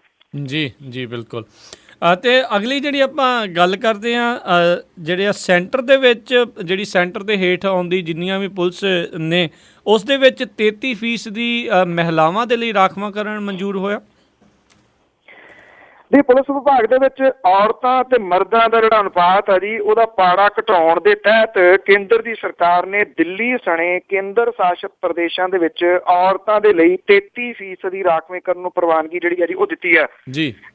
ਕੇਂਦਰ ਦੀ ਸਰਕਾਰ ਇਹ ਕਹਿੰਦੀ ਹੈ ਕਿ ਇਸ ਫੈਸਲੇ ਦੇ ਨਾਲ ਔਰਤਾਂ ਦੇ ਵਿੱਚ ਭਰੋਸਾ ਵਧੂਗਾ, ਉਹ ਬਿਨਾਂ ਝਿਜਕ ਤੋਂ ਸੁਰੱਖਿਆ ਤੇ ਸਹਾਇਤਾ ਲੈਣ ਦੇ ਵਾਸਤੇ ਪੁਲਿਸ ਕੋਲੇ ਪਹੁੰਚ ਜਿਹੜੀ ਆ ਉਹ ਕਰ ਸਕਦੀਆਂ ਨੇ। ਦਸੰਬਰ 2012 ਦੇ ਵਿੱਚ ਦਿੱਲੀ 'ਚ ਹੋਏ ਸਮੂਹਕ ਜਿਹੜਾ ਬਲਾਤਕਾਰ ਸੀਗਾ, ਇਹਦੇ ਮਾਮਲੇ ਤੋਂ ਬਾਅਦ ਸਰਕਾਰ ਦੇ ਉੱਤੇ ਇਸ ਗੱਲ ਨੂੰ ਲੈ ਕੇ ਭਾਰੀ ਦਬਾਅ ਸੀਗਾ ਕਿ ਔਰਤਾਂ ਦੇ ਵਿਰੁੱਧ ਜੁਰਮ ਨੂੰ ਰੋਕਣ ਲਈ ਠੋਸ ਕਦਮ ਜਿਹੜੇ ਨੇ ਉਹ ਚੁੱਕੇ ਜਾਣ। ਔਰ ਇਸ ਗੱਲ ਨੂੰ ਧਿਆਨ ਦੇ ਵਿੱਚ ਰੱਖਦਿਆਂ ਕੇਂਦਰੀ ਮੰਤਰੀ ਮੰਡਲ ਨੇ ਪ੍ਰਧਾਨ ਮੰਤਰੀ ਨਰਿੰਦਰ ਮੋਦੀ ਦੀ ਅਗਵਾਈ ਦੇ ਵਿੱਚ ਕੇਂਦਰੀ ਸ਼ਾਸਿਤ ਪ੍ਰਦੇਸ਼ ਦੇ ਵਿੱਚ ਪੁਲਿਸ ਵਿਭਾਗ ਦੇ ਵਿੱਚ ਔਰਤਾਂ ਦੀ 33% ਦੀ ਕੋਟੇ ਦੀ ਸਿਫਾਰਿਸ਼ ਜਿਹੜੀ ਹੈ ਜੀ ਉਹ ਕੀਤੀ ਆ ਜੀ। ਹੋਪਫੁਲੀ ਇਹ ਛੇਤੀ ਜਿਹੜਾ ਜੀ ਇੰਪਲੀਮੈਂਟ ਹੋਊਗਾ ਔਰ ਇੰਪਲੀਮੈਂਟ ਹੋਣ ਤੋਂ ਬਾਅਦ ਦੇਖੋ ਇਹਦੇ ਚੰਗੇ ਨਤੀਜੇ ਤਾਂ ਆ ਸਕਦੇ ਨੇ। ਔਰਤਾਂ ਜਿਹੜੀਆਂ ਨੇ ਉਹ ਬੰਦਿਆਂ ਦੇ ਮੁਕਾਬਲੇ ਜੀ ਇੰਨੀਆਂ ਕਰਪਟ ਨਹੀਂ ਹੈ। ਜਿੰਨੀਆਂ ਔਰਤਾਂ ਆਫੀਸਰ ਹੈਗੀਆਂ ਨੇ, ਇਹ ਸਾਰੀਆਂ ਨਹੀਂ, 100% ਨਹੀਂ ਕਿਹਾ ਜਾ ਸਕਦਾ ਕਿ ਉਹ ਕਰਪਸ਼ਨ ਰਹਿਤ ਨੇ, ਪਰ ਫਿਰ ਵੀ ਉਹਨਾਂ ਦੀ ਜਿਹੜੀ ਉਹ ਡਿਊਟੀ ਹੈ ਜੀ ਉਹ ਬੈਟਰ ਤਰੀਕੇ ਦੇ ਨਾਲ ਦਿੰਦੀਆਂ ਜਿਹੜੀਆਂ ਉਹ ਦੇਖੀਆਂ ਜਾ ਸਕਦੀਆਂ ਨੇ। ਹੁਣ ਇਹ ਹੁੰਦਾ ਜੀ ਕਿ ਕਈ ਵਾਰੀ ਬਿੱਲ ਤਾਂ ਪਾਸ ਕਰ ਦਿੱਤਾ ਜਾਂਦਾ, ਉਹਨੂੰ ਇੰਪਲੀਮੈਂਟ ਜਿਹੜਾ ਕਰਨਾ ਨਾ ਜੀ ਉਹ ਔਖਾ ਹੁੰਦਾ। ਇਹ ਇੱਕ ਚੰਗਾ ਜਿਹੜਾ ਮੈਸੇਜ ਆ ਜੀ ਉਹ ਦੇਣ ਦੀ ਕੋਸ਼ਿਸ਼ ਕੀਤੀ ਹੈ ਸੈਂਟਰ ਦੀ ਸਰਕਾਰ ਨੇ, ਜਿਹੜੀ ਚੰਗੀ ਗੱਲ ਆ ਉਹਦੀ ਤਾਰੀਫ ਜ਼ਰੂਰ ਹੋਣੀ ਚਾਹੀਦੀ ਹੈ। ਜੀ ਜੀ ਬਿਲਕੁਲ। ਅਤੇ ਅਗਲੀ ਜਿਹੜੀ ਆਪਾਂ ਗੱਲ ਕਰਦੇ ਹਾਂ, ਸੰਸਦ ਦੇ ਵਿੱਚ 2 ਅਹਿਮ ਬਿੱਲ ਜਿਹੜੇ ਆ ਜੀ ਪਾਸ ਹੋਏ, ਕਿਹੜੇ ਨੇ ਜੀ ਇਹ ਬਿੱਲ? ਬੜੀ ਦੇਰ ਤੋਂ ਇਹ ਲਮਕ ਰਹੇ ਸੀਗੇ ਜੀ 2 ਬਿੱਲ। ਕਾਂਗਰਸ ਨੇ ਤੇ ਖੱਬੇ ਸੱਜਿਆਂ ਨੇ ਇਹਨਾਂ ਦਾ ਵਿਰੋਧ ਜਿਹੜਾ ਜੀ ਉਹ ਕੀਤਾ, ਪਰ ਜਿਹੜੀ ਸਰਕਾਰ ਆ ਜੀ ਉਹਨੇ ਫਿਰ ਆਲੇ ਦੁਆਲੇ ਤੋਂ ਹੈਲਪ ਜਿਹੜੀ ਹੈ ਜੀ ਉਹ ਲੈ ਲਈ ਇਸ ਮਾਮਲੇ ਦੇ ਉੱਤੇ। ਇੱਕ ਤਾਂ ਜਿਹੜੀਆਂ ਕੋਲੇ ਦੀਆਂ ਖਾਣਾ ਖਣਿਜ ਬਿੱਲ ਤੇ ਕੋਲੇ ਖਾਣਾ ਦੇ ਬਾਰੇ ਦੇ ਵਿੱਚ ਇਹ ਦੋਨੋਂ ਬਿੱਲ ਜਿਹੜੇ ਨੇ ਉਹ ਸੰਸਦ ਨੇ ਪਾਸ ਕਰਤੇ ਨੇ। ਬਜਟ ਸੈਸ਼ਨ ਦੇ ਪਹਿਲੇ ਅੱਧ ਦੇ ਦੌਰਾਨ ਸੰਸਦ ਨੇ 2 ਕਾਨੂੰਨੀ ਸੋਧਾਂ ਦੇ ਉੱਤੇ ਮੋਹਰ ਜਿਹੜੀ ਹੈ ਜੀ ਲਾਤੀ ਹੈ ਤੇ ਇਹਦੇ ਨਾਲ ਹੀ ਰਾਜ ਸਭਾ ਜਿਹੜੀ ਹੈ ਜੀ 20 ਅਪ੍ਰੈਲ ਤੱਕ ਉੱਠ ਗਈ ਹੈ। ਰਾਜ ਸਭਾ ਨੇ minings and minerals development and regulation ਸੋਧ ਬਿੱਲ 2015 ਨੂੰ ਪਾਸ ਕੀਤਾ ਤੇ ਉਸ ਤੋਂ ਬਾਅਦ 20 ਮਿੰਟ ਦੇ ਵਿੱਚ ਲੋਕ ਸਭਾ ਨੇ ਬਿੱਲ ਨੂੰ ਪਾਸ ਕਰ ਦਿੱਤਾ। ਇਸ ਬਿੱਲ ਨੂੰ ਲੋਕ ਸਭਾ ਨੇ ਪਹਿਲਾਂ ਹੀ ਪਾਸ ਕਰ ਦਿੱਤਾ ਸੀਗਾ, ਪਰ ਰਾਜ ਸਭਾ ਨੇ ਇਹਨੂੰ 18 ਮਾਰਚ ਨੂੰ ਸਿਲੈਕਟ ਕਮੇਟੀ ਨੂੰ ਭੇਜਿਆ ਸੀਗਾ। ਰਾਜ ਸਭਾ ਦਿਨ ਭਰ ਹੋਏ ਜਿਹੜਾ ਸ਼ੋਰ ਸ਼ਰਾਬੇ ਤੋਂ ਬਾਅਦ ਬਿੱਲ ਨੂੰ ਪ੍ਰਵਾਨ ਜਿਹੜਾ ਕਰ ਲਿਆ ਗਿਆ, ਕਿਉਂਕਿ ਸਰਕਾਰ ਇਸ ਦੇ ਵਿੱਚ ਸੋਧ ਲਈ ਸਹਿਮਤ ਜਿਹੜਾ ਉਹ ਹੋ ਗਈ ਸੀਗੀ। ਇਸ ਤੋਂ ਬਾਅਦ ਰਾਜ ਸਭਾ ਨੇ ਲੋਕ ਸਭਾ ਵੱਲੋਂ ਪਾਸ ਕੀਤੇ ਗਏ ਬਿੱਲ ਦੇ ਵਿੱਚ ਸੋਧ ਕੀਤੀ ਤੇ ਲੋਕ ਸਭਾ ਨੂੰ ਤਾਜ਼ਾ ਪ੍ਰਵਾਨਗੀ ਦੇ ਵਾਸਤੇ ਜਿਹੜਾ ਜੀ ਉਹ ਪੇਸ਼ ਕੀਤਾ ਗਿਆ। ਵਿਦੇਸ਼ਾਂ ਦੇ ਵਿੱਚ ਜਿਹੜਾ ਜੀ ਕਾਲਾ ਧਨ ਰੱਖਣ ਵਾਲੇ ਲੋਕਾਂ ਨੂੰ ਹੁਣ 10 ਸਾਲ ਤੱਕ ਦੀ ਸਜ਼ਾ ਜਿਹੜੀ ਹੈ ਜੀ ਹੋ ਸਕਦੀ ਹੈ। ਇੱਕ ਹੋਰ ਬਿੱਲ ਜਿਹੜਾ ਜੀ ਉਹ ਪਾਸ ਕੀਤਾ ਗਿਆ ਜੀ। ਕਾਲੇ ਧਨ ਦੇ ਉੱਤੇ 90% ਟੈਕਸ ਜਿਹੜਾ ਜੀ ਉਹ ਲੱਗੂਗਾ। ਕਾਲਾ ਧਨ ਜੋੜਨ ਵਾਲੇ ਲੋਕਾਂ ਦੇ ਬਚ ਕੇ ਨਿਕਲਣਾ ਇਹਦੇ ਮੁਤਾਬਕ ਇਹ ਦੱਸਿਆ ਗਿਆ ਜੀ ਕਿ ਔਖਾ ਹੋਊਗਾ। ਜਿਹੜੇ ਅਰੁਣ ਜੇਤਲੀ ਨੇ ਉਹਨਾਂ ਨੇ ਦੱਸਿਆ ਕਿ ਬਲੈਕ ਮਨੀ ਸੰਬੰਧੀ 88ਵੀਂ ਧਾਰਾ ਬਿੱਲ ਲੋਕ ਸਭਾ ਦੇ ਵਿੱਚ ਪੇਸ਼ ਕੀਤਾ ਗਿਆ। ਇਹਦੇ ਬਿੱਲ ਦੇ ਨਾਲ ਵਿਦੇਸ਼ਾਂ ਵਿੱਚ ਰੱਖੇ ਬਲੈਕ ਮਨੀ ਤੇ ਬਣਾਈ ਜਾਇਦਾਦ ਨੂੰ ਲੁਕੋ ਕੇ ਰੱਖਣਾ ਔਖਾ ਜਿਹੜਾ ਜੀ ਹੋ ਜਾਊਗਾ। ਇਹਦੇ ਵਿੱਚ ਜਿਹੜੀ ਹਾਸੇ ਵਾਲੀ ਗੱਲ ਹੈ ਨਾ ਜੀ ਉਹ ਇਹ ਹੈ ਕਿ ਬਲੈਕ ਮਨੀ ਦੇ ਉੱਤੇ 90% ਦੀ ਟੈਕਸ ਲੱਗੂਗਾ ਜੀ। ਬਲੈਕ ਮਨੀ ਲੱਭੋਗੇ ਤਾਂ ਟੈਕਸ ਲੱਗੂਗਾ ਜੀ, ਉਹ ਕਿੱਥੋਂ ਲੱਭੋਗੇ ਜੀ? ਬਿਲਕੁਲ ਜੀ, ਬਾਅਦ ਦੇ ਵਿੱਚ ਦਿਖਾ ਦੇਣਗੇ ਕਾਗਜ਼ਾਂ 'ਚ ਇੰਨੇ ਜਿਹੜੇ ਜੀ ਪੈਸੇ ਟੈਕਸ ਤੋਂ ਇਕੱਠੇ ਕੀਤੇ ਸੀ। ਤੇ ਅਗਲੀ ਜਿਹੜੀ ਆ ਗੱਲ ਕਰਦੇ ਆ ਵੀ ਸਭ ਤੋਂ ਵੱਧ ਤਨਖਾਹ ਲੈਣ ਵਾਲੇ ਜਿਹੜੇ ਆ ਮੁੱਖ ਮੰਤਰੀ ਬਣੇ ਬਾਦਲ ਸਾਹਿਬ। ਬਿਲਕੁਲ ਜੀ, ਸਭ ਤੋਂ ਵੱਧ ਉਮਰ ਵਾਲੇ ਵੀ ਉਹ ਮੁੱਖ ਮੰਤਰੀ ਨੇ, ਸਭ ਤੋਂ ਯੰਗ ਏਜ ਵਾਲੇ ਵੀ ਉਹ ਮੁੱਖ ਮੰਤਰੀ ਨੇ, ਤੇ ਇੱਕ ਨਵਾਂ ਮਾਰਕਾ ਜਿਹੜਾ ਜੀ ਪ੍ਰਕਾਸ਼ ਸਿੰਘ ਨੇ ਹੁਣ ਹੋਰ ਮਾਰ ਲਿਆ ਕਿ ਸਭ ਤੋਂ ਵੱਧ ਤਨਖਾਹ ਲੈਣ ਵਾਲੇ ਉਹ ਮੁੱਖ ਮੰਤਰੀ ਬਣ ਗਏ ਨੇ ਜੀ। ਜਿਹੜੀਆਂ ਪ੍ਰਾਈਵੇਟ ਕੰਪਨੀਆਂ ਨੇ ਜੀ ਉਹਨਾਂ ਦੇ CEO ਜਿਹੜੇ ਨੇ ਜੀ ਉਹ ਇੰਨੀ ਤਨਖਾਹ ਲੈਂਦੇ ਨੇ ਜਿੰਨੇ ਪੰਜਾਬ ਦੇ ਮੁੱਖ ਮੰਤਰੀ ਪ੍ਰਕਾਸ਼ ਸਿੰਘ ਬਾਦਲ ਹੋਰਾਂ ਦੀ ਤਨਖਾਹ ਜਿਹੜੀ ਹੈ ਜੀ ਉਹ ਹੋ ਗਈ ਆ 1 ਲੱਖ ਰੁਪਈਆ ਉਹਨਾਂ ਦੀ ਤਨਖਾਹ ਹੋ ਗਈ ਹੈ। ਬਾਕੀ ਜਿਹੜੇ ਭੱਤੇ ਵਗੈਰਾ ਉਹ ਵੱਖਰੇ ਨੇ ਸਾਰੇ। ਉਹਨਾਂ ਦੀ ਦਿਹਾੜੀ ਜਿਹੜੀ ਹੈ ਜੀ ਗਰੀਬ ਦੇ ਮਜ਼ਦੂਰ ਜਿੰਨੀ 4800 ਰੁਪਈਆ ਹੈ ਜੀ ਰੋਜ਼ ਦੀ ਜਿਹੜੀ ਪੈਂਦੀ ਆ। ਪੱਛਮੀ ਬੰਗਾਲ ਦੀ ਮੁੱਖ ਮੰਤਰੀ ਮਮਤਾ ਬੈਨਰਜੀ ਜਿਹੜੇ ਆ ਜੀ ਉਹ 8000 ਰੁਪਈਆ ਮਹੀਨੇ ਦੀ ਤਨਖਾਹ ਜਿਹੜੀ ਉਹ ਲੈਂਦੇ ਆ, ਜਿਨ੍ਹਾਂ ਦੀ ਦਿਹਾੜੀ 384 ਰੁਪਈਏ ਜਿਹੜੇ ਆ ਜੀ ਉਹ ਬਣਦੀ ਆ। ਤਾਮਿਲਨਾਡੂ ਦੀ ਮੁੱਖ ਮੰਤਰੀ ਜੈਲਲਿਤਾ ਜਿਹੜੀ ਆ ਜੀ ਉਹ ਸਾਲਾਨਾ 1 ਰੁਪਈਆ ਤਨਖਾਹ ਦੇ ਉੱਤੇ ਕੰਮ ਕਰਦੀ ਆ। 1997 ਦੇ ਵਿੱਚ ਜਦੋਂ ਸਰਕਾਰ ਬਣੀ ਸੀ ਤਾਂ ਉਦੋਂ ਪ੍ਰਕਾਸ਼ ਸਿੰਘ ਬਾਦਲ ਹੋਰਾਂ ਨੇ ਵੀ 1 ਰੁਪਈਆ ਪ੍ਰਤੀ ਮਹੀਨੇ ਦੇ ਉੱਤੇ ਕੰਮ ਕੀਤਾ ਸੀਗਾ। 97 ਤੋਂ 14 ਤੱਕ ਉਹਨਾਂ ਦੀ ਗਰੀਬੀ ਜਿਹੜੀ ਹੈ ਜੀ ਉਹ ਮੂੰਹ ਬੋਲ ਕੇ ਜਿਹੜਾ ਜੀ ਬਾਹਰ ਆ ਕੇ ਬੋਲਣ ਲੱਗ ਗਈ, ਇਸ ਕਰਕੇ ਉਹਨਾਂ ਨੇ 1 ਰੁਪਈਏ ਤੋਂ ਸਿੱਧੀ ਜਿਹੜੀ ਤਨਖਾਹ ਹੈ ਨਾ ਜੀ ਉਹ ਆਪਣੀ ਹੁਣ 1 ਲੱਖ ਰੁਪਈਆ ਜਿਹੜਾ ਜੀ ਉਹ ਕਰ ਲਈ। ਪੰਜਾਬ ਦੇ ਮਾਲੀ ਹਾਲਾਤ ਇਸ ਵੇਲੇ ਜਿਹੜੇ ਦੀ ਕਿਸੇ ਨੂੰ ਲੁਕੇ ਛਿਪੇ ਨਹੀਂ ਗਏ, ਪਰ ਮੁੱਖ ਮੰਤਰੀ ਦੀ ਤਨਖਾਹ ਦੇਸ਼ ਦੇ ਵਿੱਚੋਂ ਸਭ ਤੋਂ ਵੱਧ ਹੈ ਜੀ। ਦੂਜਾ ਨੰਬਰ ਜਿਹੜਾ ਜੀ ਬਿਹਾਰ ਦੇ ਮੁੱਖ ਮੰਤਰੀ, ਜਿੱਥੇ ਮੁੱਖ ਮੰਤਰੀ ਜਿਹੜੇ ਨੇ ਜੀ ਉਹਨਾਂ ਦੀ ਤਨਖਾਹ ਪ੍ਰਤੀ ਮਹੀਨਾ ਜਿਹੜੀ ਹੈ ਜੀ ਉਹ 99,000 ਰੁਪਈਆ। ਝਾਰਖੰਡ ਦਾ ਤੀਜਾ ਨੰਬਰ ਹੈ ਜਿੱਥੇ ਮੁੱਖ ਮੰਤਰੀ ਦੀ ਤਨਖਾਹ 95,000 ਰੁਪਈਆ ਹੈ ਜੀ। ਔਰ ਰਾਜਸਥਾਨ ਦੀ ਮੁੱਖ ਮੰਤਰੀ ਜਿਹੜੀ ਹੈ ਜੀ ਵਸੁੰਧਰਾ ਰਾਜੇ ਸਿੰਧੀਆ ਉਹ 25,000 ਰੁਪਈਆ ਤੇ ਹਰਿਆਣੇ ਦੇ ਮੁੱਖ ਮੰਤਰੀ 50,000 ਰੁਪਈਏ ਜਿਹੜੇ ਆ ਜੀ ਉਹ ਤਨਖਾਹ ਲੈਂਦੇ ਨੇ। ਪ੍ਰਧਾਨ ਮੰਤਰੀ ਨਰਿੰਦਰ ਮੋਦੀ ਦੀ ਤਨਖਾਹ ਇਸ ਵੇਲੇ ਸਭ ਤੋਂ ਵੱਧ ਹੈ, ਉਹ 1,60,000 ਰੁਪਈਆ ਲੈਂਦੇ ਨੇ, ਜਦੋਂ ਕਿ ਰਾਸ਼ਟਰਪਤੀ ਦੀ ਤਨਖਾਹ 1.5 ਲੱਖ ਰੁਪਈਆ ਮਹੀਨਾ ਹੈ ਜੀ। ਇਹਦਾ ਮਤਲਬ ਇਹ ਹੈ ਜੀ ਕਿ ਜਿਹੜਾ ਜੀ ਰਾਸ਼ਟਰਪਤੀ ਤੋਂ ਬਾਅਦ ਪੰਜਾਬ ਦੇ ਮੁੱਖ ਮੰਤਰੀ ਦਾ ਨੰਬਰ ਆਉਂਦਾ ਜੀ ਜਿਹੜੇ ਸਭ ਤੋਂ ਵੱਧ ਤਨਖਾਹ ਲੈਂਦੇ ਨੇ। ਦਿੱਲੀ ਦੇ ਮੁੱਖ ਮੰਤਰੀ ਅਰਵਿੰਦ ਕੇਜਰੀਵਾਲ ਹੋਰੀ ਜਿਹੜੇ ਨੇ ਜੀ ਉਹ 20,000 ਰੁਪਈਆ ਮਹੀਨੇ ਦਾ ਜਿਹੜਾ ਤਨਖਾਹ ਉਹ ਲੈਂਦੇ ਨੇ। ਵੈਸੇ ਉਹਨਾਂ ਦੀ ਸਾਦਗੀ ਆਪਣੀ ਜਗ੍ਹਾ ਦੇ ਉੱਤੇ ਆ। ਜਿਹੜੇ ਘਰ ਦੇ ਵਿੱਚ ਉਹ ਸ਼ਿਫਟ ਹੋ ਰਹੇ ਨੇ ਉਹਦੇ ਕੋਲ ਸਾਰੇ ਉਹਨਾਂ ਨੇ AC ਜਿਹੜੇ ਨੇ ਉਹ ਕਢਾਤੇ ਨੇ, ਕਹਿੰਦੇ ਮੈਂ 에ਅਰ ਕੰਡੀਸ਼ਨ ਵਰਤਦਾ ਹੀ ਨਹੀਂ। ਤੇ ਬਹੁਤੇ ਜਿਹੜੇ ਸਿਆਸਤਦਾਨ ਨੇ ਉਹਨਾਂ ਤੇ ਹੱਸ ਰਹੇ ਨੇ ਵੀ ਇਹ ਕਿਹੋ ਜਿਹਾ ਮੁੱਖ ਮੰਤਰੀ ਹੋਇਆ ਜੀ ਜਿਹੜਾ 에ਅਰ ਕੰਡੀਸ਼ਨ ਹੀ ਕਢਾਈ ਜਾਂਦਾ। ਜੀ। ਅਤੇ ਅਗਲੀ ਗੱਲ ਕਰਦੇ ਆ, ED ਦੀ ਚਾਰਜਸ਼ੀਟ ਦੇ ਵਿੱਚ ਸਾਬਕਾ ਪੁਲਿਸ ਵਾਲੇ ਔਲਖ ਹੋਣਾ ਦਾ ਨਾਮ ਵੀ ਆਇਆ। ਬਿਲਕੁਲ ਜੀ, ਇਹ ਇੱਕ ਤੁਸੀਂ ਇਹ ਕਹਿ ਲਓ ਕਿ ਨਵਾਂ ਜਿਹੜਾ ਜੀ ਨਵੀਂ ਸਾਈਡ ਨੂੰ ਜਿਹੜੀ ਹੈ ਜੀ ਇਹ ਜਾਂਚ ਜਾਊਗੀ ਜੀ। ਜਿਹੜੇ ex-DGP ਨੇ ਪ੍ਰਿਜ਼ਨ ਜਿਹੜੇ ਕੈਦੀਆਂ ਦੇ ਬਾਰੇ ਦੇ ਵਿੱਚ ਉਹਨਾਂ ਦੀ ਜਿਹੜੀ ਸਟੇਟਮੈਂਟ ਜਿਹੜੇ ED ਦੇ ਚਲਾਨ ਪੇਸ਼ ਕੀਤਾ ਉਹਦੇ ਵਿੱਚ ਉਹਨਾਂ ਦਾ ਨਾਮ ਜਿਹੜਾ ਜੀ ਆ ਗਿਆ MPS ਔਲਖ ਹੋਰਾਂ ਦਾ ਜੀ। ਉਹ DGP ਜਿਹੜੇ ਜੀ ਜੇਲ੍ਹਾਂ ਰਿਟਾਇਰ ਹੋਏ ਸਨ 31 ਅਗਸਤ ਤੇ 2005 ਨੂੰ। ਜਿਹੜਾ ਚਲਾਨ ਪੇਸ਼ ਕੀਤਾ ਗਿਆ ਇਨਫੋਰਸਮੈਂਟ ਡਾਇਰੈਕਟੋਰੇਟ ਦੇ ਵੱਲੋਂ ਪਟਿਆਲੇ ਦੀ ਅਦਾਲਤ ਦੇ ਵਿੱਚ ਮਾਰਚ 5 ਨੂੰ, ਇਹਦੇ ਵਿੱਚ ਰਜਿੰਦਰ ਸਿੰਘ ਮਿੰਟੂ ਜਿਹੜਾ ਕਿ ਜਗਦੀਸ਼ ਸਿੰਘ ਭੋਲਾ ਦਾ ਨੇੜਲਾ ਹੈ, ਸਿੰਥੈਟਿਕ ਡਰੱਗ ਦੀ ਸਮਗਲਿੰਗ ਦੇ ਕੇਸ ਦੇ ਵਿੱਚ ਉਹ ਫੜਿਆ ਹੋਇਆ ਜੀ। ਉਹਨੇ ਇਹ ਸਾਰੇ ਨਾਮ ਜਿਹੜੇ ਨੇ ਉਹ ਦੱਸੇ ਨੇ। ਇਹਦੇ ਵਿੱਚ ਜਿਹੜੀ ਚਾਰਜ ਸ਼ੀਟ ਹੈ ਜਿਹੜੀ ਕਿ 6,000 ਕਰੋੜ ਰੁਪਏ ਦੀ ਸਿੰਥੈਟਿਕ ਡਰੱਗ ਵਾਲੇ ਮਾਮਲੇ ਦੇ ਵਿੱਚ ਪੇਸ਼ ਕੀਤੀ ਗਈ ਹੈ। ਰਜਿੰਦਰ ਸਿੰਘ ਮਿੰਟੂ ਦੀ ਜਿਹੜੀ ਸਟੇਟਮੈਂਟ ਹੈ ਉਹਨੂੰ ਆਧਾਰ ਬਣਾ ਕੇ ਇਸ ਚਾਰਜ ਸ਼ੀਟ ਦੇ ਵਿੱਚ MPS ਔਲਖ ਜਿਹੜੇ ਸਾਬਕਾ DGP ਨੇ ਉਹਨਾਂ ਦਾ ਨਾਮ ਜਿਹੜਾ ਜੀ ਉਹ ਸਾਹਮਣੇ ਆਇਆ। ਇਸ ਸਟੇਟਮੈਂਟ ਦੇ ਵਿੱਚ ਭੋਲੇ ਨੇ ਇਹ ਕਿਹਾ ਕਿ ਉਹ ਭੋਲੇ ਦੇ ਬਾਰੇ ਨੇ ਕਿਹਾ, ਇਸ ਮਿੰਟੂ ਨੇ ਕਿਹਾ ਕਿ ਭੋਲਾ ਜਿਹੜਾ ਸੀਗਾ ਉਹ ਬਾਰ-ਬਾਰ ਜਿਹੜਾ ਸੀਗਾ ਉਹਨਾਂ ਦੇ ਜ਼ੀਰਕਪੁਰ ਜਿਹੜਾ ਘਰ ਦੇ ਵਿੱਚ ਜਾਂਦਾ ਸੀਗਾ ਜਿਹੜੇ MPS ਔਲਖ ਹੋਰਾਂ ਦੇ, ਔਰ ਭੋਲਾ ਜਿਹੜਾ ਸੀਗਾ ਕੈਨੇਡਾ ਦੇ ਵਿੱਚ ਬੇਸ ਜਿਹੜੇ ਕੁਝ ਜਿਹੜੇ ਸਮਗਲਰ ਬੈਠੇ ਨੇ ਉਹਨਾਂ ਦੇ ਨਾਲ ਉਹਨਾਂ ਦੀ ਗੱਲਬਾਤ ਲਗਾਤਾਰ ਜਿਹੜੀ ਆ ਉਹ ਕਰਵਾਉਂਦਾ ਸੀਗਾ ਜੀ। ਇਹ ਵੀ ਕਿਹਾ ਗਿਆ ਜੀ ਕਿ ਜਿਹੜਾ ਮਿੰਟੂ ਨੇ ਜਿਹੜਾ ਦੱਸਿਆ ਕਿ ਭੋਲੇ ਨੇ ਉਹਨਾਂ ਦੀ ਜਿਹੜੀ ਇੱਕ ਪ੍ਰਾਪਰਟੀ ਹੈ ਕੋਈ ਉਹ ਵੇਚਣ ਦੀ ਟਰਾਈ ਕੀਤੀ ਸੀਗੀ, ਬਾਹਰਲੇ ਜਿਹੜੇ 25 ਏਕੜ ਦੇ ਕਰੀਬ ਆ ਜੀ ਜਿਹੜੀ ਜ਼ੀਰਕਪੁਰ ਦੇ ਵਿੱਚ ਇਹ ਪ੍ਰਾਪਰਟੀ ਆ, ਉਹ ਜਿਹੜੇ ਬਾਹਰ ਬੈਠੇ ਨੇ ਉਹਨਾਂ ਦੇ ਰਾਹੀਂ। ਇਸ ਸਟੇਟਮੈਂਟ ਦੇ ਵਿੱਚ ਇਹ ਸ਼ਾਮਲ ਹੈ ਕਿ ਸੁਖਰਾਜ ਰਾਜਾ ਜਿਹੜਾ ਸਰੀ ਦੇ ਵਿੱਚ ਰਹਿੰਦਾ ਉਹ ਜਿਹੜਾ ਕਿ ਸਰਵਣ ਸਿੰਘ ਫਲੌਰ ਹੋਰਾਂ ਦਾ ਰਿਸ਼ਤੇਦਾਰ ਹੈ, ਉਹਦੇ ਨਾਲ ਭੋਲੇ ਦੇ ਜਿਹੜੇ ਲਿੰਕ ਸੀਗੇ, ਭੋਲਾ ਉਹਦੇ ਨਾਲ ਹੀ ਅੱਗੋਂ ਜਿਹੜੀ ਗੱਲਬਾਤ ਉਹ ਕਰਵਾਉਂਦਾ ਸੀਗਾ।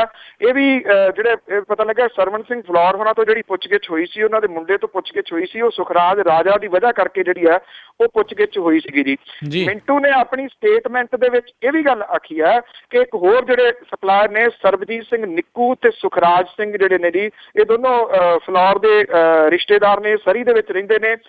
ਤੇ ਟੋਰਾਂਟੋ ਦੇ ਵਿੱਚ ਰਹਿੰਦੇ ਦੋ ਜਿਹੜੇ ਵਿਅਕਤੀ ਨੇ ਜੀਵਨ ਤੇ ਅਵਤਾਰ ਸਿੰਘ ਕੂਨਰ, ਇਹਨਾਂ ਦੇ ਨਾਮ ਵੀ ਜਿਹੜੇ ਜੀ ਸ਼ਾਮਲ ਕੀਤੇ ਗਏ ਨੇ ਕਿ ਇਹਨਾਂ ਦੇ ਨਾਲ ਵੀ ਭੋਲੇ ਦੀ ਜਿਹੜੀ ਉਹ ਐਸੋਸੀਏਟ ਸੀਗੀ। ਔਰ ਇਹ ਜਿਹੜੇ ਔਲਖ ਨੇ ਉਹਨਾਂ ਨੂੰ ਇਹਨਾਂ NRIs ਦੇ ਨਾਲ ਜਿਹੜਾ ਜੀ ਜਿਹੜਾ ਮਿਡਲਮੈਨ ਦੇ ਵਜੋਂ ਭੋਲਾ ਹੀ ਜਿਹੜਾ ਉਹ ਕੰਮ ਕਰਦਾ ਸੀਗਾ ਜੀ। ਹੁਣ ਔਲਖ ਦੇ ਨਾਮ ਆਉਣ ਤੋਂ ਬਾਅਦ ਜਿਹੜੇ ਔਲਖ ਨੇ ਉਹਨਾਂ ਨੇ ਇਹਦੇ ਉੱਤੇ ਬਿਆਨ ਦਿੱਤਾ ਕਿ ਇਹ ਗੱਲ ਸਹੀ ਹੈ ਕਿ ਮੈਂ ਜਗਦੀਸ਼ ਭੋਲੇ ਨੂੰ ਜਾਣਦਾ ਸੀਗਾ ਕਿਉਂਕਿ ਉਹ ਅਰਜੁਨ ਅਵਾਰਡੀ ਹੈ, ਪਰ ਡਰੱਗ ਦੇ ਵਿੱਚ ਮੇਰਾ ਨਾਮ ਜਿਹੜਾ ਜੀ ਆਉਣਾ ਉਹ ਕਹਿੰਦੇ ਕਿ ਇਹ ਗਲਤ ਹੈ। ਜੀ। ਅਤੇ ਅਗਲੀ ਜਿਹੜੀ ਆਪਾਂ ਗੱਲ ਕਰਦੇ ਹਾਂ, ਵੱਖ-ਵੱਖ ਸਿੱਖ ਜਥੇਬੰਦੀਆਂ ਦੇ ਵੱਲੋਂ ਆਪਣੇ ਵੱਖ-ਵੱਖ ਕੈਲੰਡਰ ਜਾਰੀ ਕੀਤੇ ਜਾ ਰਹੇ ਜੀ। ਇਹ ਦੇਖੋ ਇਹ ਵਾਰ-ਵਾਰ ਆਪਾਂ ਡੇ ਫਸਟ ਤੋਂ ਹੀ ਕਰ ਰਹੇ ਹਾਂ ਕਿ ਬੜੇ ਲੰਮੇ ਤੌਰ ਦੇ ਵਾਸਤੇ ਭੁਗਤਣਾ ਪਊਗਾ ਜੀ, ਕਿਉਂਕਿ ਲਮਹੋਂ ਮੇ ਖਤਾ ਕੀ ਸਦੀਆਂ ਮੇ ਸਦਾ ਪਾਈ ਵਾਲੀ ਗੱਲ ਹੈ ਜੀ। ਜੋ ਕੁਛ ਜਥੇਦਾਰ ਸਾਹਿਬ ਨੇ ਇਹ ਕਰਕੇ ਰੱਖ ਦਿੱਤਾ ਜੀ, ਇਹ ਭੁਗਤਣਾ ਤਾਂ ਪੈਣਾ। ਇਹਦਾ ਇੱਕ ਜਿਹੜਾ ਜੀ ਨਵਾਂ ਜਿਹੜਾ ਮੋੜ ਸਾਹਮਣੇ ਆ ਗਿਆ ਹੈ ਕਿ ਨਾਨਕਸ਼ਾਹੀ ਕੈਲੰਡਰ ਦੇ ਸੰਬੰਧੀ ਦਲ ਖਾਲਸਾ ਤੇ ਕੁਛ ਹੋਰ ਸਿੱਖ ਜਥੇਬੰਦੀਆਂ ਜਿਹੜੀਆਂ ਨੇ ਉਹਨਾਂ ਨੇ ਇਕੱਠੇ ਹੋ ਕੇ ਦਰਬਾਰ ਸਾਹਿਬ ਸਮੂਹ ਦੇ ਵਿੱਚ ਜਿਹੜਾ ਜੀ ਨਵਾਂ ਮੂਲ ਨਾਨਕਸ਼ਾਹੀ ਕੈਲੰਡਰ ਜਿਹੜਾ ਜੀ ਜਾਰੀ ਕਰ ਦਿੱਤਾ ਜੀ। ਇਹਦੇ ਵਿੱਚ ਕਈ ਜਿਹੜੇ ਸਿੱਖ ਖਾੜਕੂ ਨੇ ਉਹਨਾਂ ਦੇ ਸ਼ਹੀਦੀ ਦਿਹਾੜੇ ਜਿਹੜੇ ਉਹ ਵੀ ਸ਼ਾਮਲ ਕਰ ਲਏ ਗਏ ਨੇ ਜੀ। ਸਿੱਖ ਜਥੇਬੰਦੀਆਂ ਦੀ ਇਹ ਕਾਰਵਾਈ ਜਿਹੜੀ ਆ ਸ਼੍ਰੋਮਣੀ ਕਮੇਟੀ ਤੇ ਤਖਤ ਦੇ ਵੱਲੋਂ ਨਵੇਂ ਵਰ੍ਹੇ ਤੇ ਜਾਰੀ ਕੀਤੇ ਗਏ ਕੈਲੰਡਰ ਦੇ ਬਰਾਬਰ ਦੀ ਕਾਰਵਾਈ ਹੈ ਜੀ। ਔਰ ਇਸੇ ਤਰ੍ਹਾਂ ਦਾ ਨਾਨਕਸ਼ਾਹੀ ਜਿਹੜਾ ਕੈਲੰਡਰ ਆ ਜੀ ਉਹਨਾਂ ਜਥੇਬੰਦੀਆਂ ਦੇ ਵੱਲੋਂ ਜਲੰਧਰ ਦੇ ਵਿੱਚ ਵੀ ਜਾਰੀ ਜਿਹੜਾ ਉਹ ਕੀਤਾ ਜਾ ਚੁੱਕਿਆ ਹੈ। ਨਵੇਂ ਵਰ੍ਹੇ ਦਾ ਇਹ ਨਾਨਕਸ਼ਾਹੀ ਕੈਲੰਡਰ ਨਾਨਕਸ਼ਾਹੀ ਸੰਮਤ 547 ਦੇ ਨਾਲ ਸੰਬੰਧਿਤ ਹੈ, ਜਿਹਨੂੰ ਇੱਥੇ ਜਿਹੜਾ ਜੀ ਜਿਹੜੀ ਇੱਕ ਵਿਅਕਤੀ ਨੇ ਜੀ ਸਤਨਾਮ ਸਿੰਘ ਪੌਂਟਾ ਤੇ ਸਿੱਖਸ ਫਾਰ ਹਿਊਮਨ ਰਾਈਟਸ ਦੇ ਹਰਪਾਲ ਸਿੰਘ ਚੀਮਾ ਨੇ ਜਿਹੜਾ ਜੀ ਉਹ ਜਾਰੀ ਕੀਤਾ। ਉਹਨਾਂ ਨੇ ਇਹ ਵੀ ਕਿਹਾ ਕਿ ਉਹ ਵੱਖ-ਵੱਖ ਥਾਵਾਂ ਦੇ ਉੱਤੇ ਜਾ ਕੇ ਇਹ ਜਿਹੜਾ ਕੈਲੰਡਰ ਆ ਹੋਰ ਜਾਰੀ ਕਰਨਗੇ ਤੇ ਉਮੀਦ ਹੈ ਜੀ ਕਿ ਇੱਕ ਫਿਰ ਦਿੱਲੀ ਜਿਹੜੀ ਸਰਨਾ ਗਰੁੱਪ ਹੈ ਉਹ ਜਾਰੀ ਕਰ ਦੇਣਗੇ, ਇੱਕ ਪਾਕਿਸਤਾਨ ਦੇ ਵਿੱਚ ਬੈਠੇ ਜਿਹੜੇ ਉਹ ਜਾਰੀ ਕਰ ਦੇਣਗੇ, ਇੱਕ ਓਨਟਾਰੀਓ 'ਚ ਹੋ ਜਾਊਗਾ, ਇੱਕ ਬ੍ਰਿਟਿਸ਼ ਕੋਲੰਬੀਆ 'ਚ ਹੋ ਜਾਊਗਾ ਤੇ ਕੈਲੀਫੋਰਨੀਆ 'ਚ ਹੋ ਜਾਊਗਾ। ਆਪੋ ਆਪਣੇ ਕੈਲੰਡਰ ਜਿਹੜੇ ਨੇ ਮੇਰਾ ਖਿਆਲ ਛੇਤੀ ਸਾਹਮਣੇ ਆਉਣਗੇ ਜੀ। ਤੇ ਅਗਲੀ ਜਿਹੜੀ ਆਪਾਂ ਗੱਲ ਕਰਦੇ ਹਾਂ ਧੂਰੀ ਦੀ ਜਿਹੜੀ ਜਿਮਨੀ ਚੋਣ ਉਸ ਨੂੰ ਲੈ ਕੇ ਵੱਖ-ਵੱਖ ਜਿਹੜੀਆਂ ਸਿਆਸੀ ਪਾਰਟੀਆਂ ਉਹਨਾਂ ਨੇ ਆਪੋ ਆਪਣੇ ਜਿਹੜੇ ਆ ਉਮੀਦਵਾਰ ਉਹਨਾਂ ਦਾ ਐਲਾਨ ਕੀਤਾ ਜੀ। ਇੱਕ ਤਾਂ ਜਿਹੜੇ ਸ਼੍ਰੋਮਣੀ ਅਕਾਲੀ ਦਲ ਅੰਮ੍ਰਿਤਸਰ ਹੈ ਜੀ ਉਹਦੇ ਸੁਰਜੀਤ ਸਿੰਘ ਕਾਲਾਬੁੱਲਾ ਤੇ ਜੈ ਜਵਾਨ ਜੈ ਕਿਸਾਨ ਪਾਰਟੀ ਤੋਂ ਮਨਜੀਤ ਕੌਰ ਦੇ ਵੱਲੋਂ ਆਪਣੇ ਨਾਮਜ਼ਦਗੀ ਪੱਤਰ ਜਿਹੜੇ ਨੇ ਉਹ ਦਾਖਲ ਕਰ ਦਿੱਤੇ ਗਏ ਨੇ ਜੀ।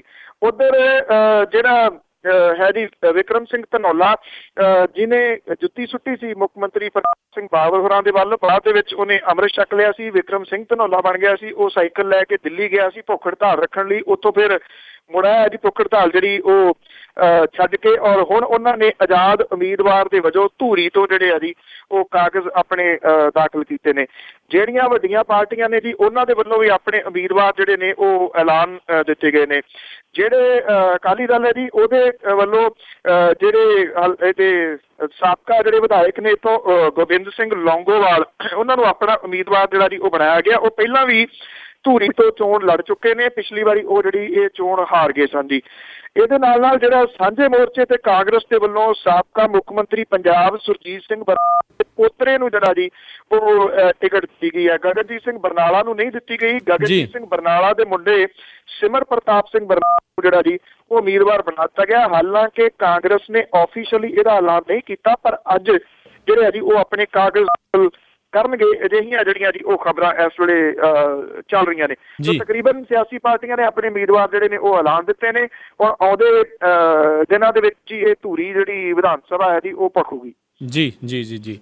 ਤਾਂ ਸਰੋਤਿਓ ਇਹ ਸੀਗੀਆਂ ਸਾਡੀਆਂ ਅੱਜ ਦੀਆਂ ਕੁਝ ਖਬਰਾਂ, ਕੁਝ ਗੱਲਾਂ ਬਾਤਾਂ ਤੇ ਉਹਨਾਂ ਦੇ ਪਿੱਛੇ ਕੀ ਛਿਪਿਆ ਆ, ਤੇ ਇਸੇ ਦੇ ਨਾਲ ਹੀ ਜਿਹੜਾ ਹੁਣ ਆਪਣਾ ਪ੍ਰੋਗਰਾਮ ਸਮਾਪਤੀ ਵੱਲ ਆ। ਤੇ ਬਲਤੇਜ ਪੰਨੂ ਜੀ ਜਾਣ ਤੋਂ ਪਹਿਲਾਂ ਅੱਜਨਾਮਾ ਕਿ ਜਥੇਦਾਰ ਦੇ ਮਗਰ ਹੁਣ ਪਿਆ ਮੱਕੜ, ਪਤਾ ਲੱਗਾ ਕਿ ਖੋਹ ਲਈ ਕਾਰ ਬੇਲੀ ਜੀ। ਜਥੇਦਾਰ ਦੇ ਮਗਰ ਹੁਣ ਪਿਆ ਮੱਕੜ, ਪਤਾ ਲੱਗਾ ਕਿ ਖੋਹ ਲਈ ਕਾਰ ਬੇਲੀ। ਜਿਹੜਾ ਬਣ ਜਾਏ ਪ੍ਰਧਾਨ ਸ਼੍ਰੋਮਣੀ ਦਾ ਉਹਦੇ ਹੁੰਦੀ ਫਿਰ ਹੈਂਕੜ ਸਵਾਰ ਬੇਲੀ ਜੀ। ਜਿੱਦਾਂ ਰਾਜ ਜਾਂ ਕੇਂਦਰ ਸਰਕਾਰ ਹੋਵੇ ਉਦਾਂ ਮੱਕੜ ਦੀ ਚੱਲੇ ਸਰਕਾਰ ਬੇਲੀ। ਜਿਹੜਾ ਸਮਝੇ ਇਸ਼ਾਰਾ ਨਾ ਅੱਖ ਵਾਲਾ ਉਹਨੂੰ ਪੈਂਦੀ ਫਿਰ ਝੱਲਣੀ ਮਾਰ ਬੇਲੀ ਜੀ। ਲੈ ਕੇ ਰਾਗੀ ਤੋਂ ਸਿੰਘ ਬਲਵੰਤ ਤੀਕਰ ਸਭ ਨੂੰ ਇਹੋ ਹੈ ਭੁਗਤਣਾ ਪਿਆ ਬੇਲੀ। ਲੈ ਕੇ ਰਾਗੀ ਤੋਂ ਸਿੰਘ ਬਲਵੰਤ ਤੀਕਰ ਸਭ ਨੂੰ ਇਹੋ ਹੈ ਭੁਗਤਣਾ ਪਿਆ ਬੇਲੀ। ਗਈ ਕਾਰ ਹੈ ਗੱਦੀ ਹੈ ਕਾਇਮ ਹਾਲੇ, ਡੁੱਲੇ ਬੇਰਾਂ ਦਾ ਕੱਖ ਨਹੀਂ ਗਿਆ ਬੇਲੀ ਜੀ।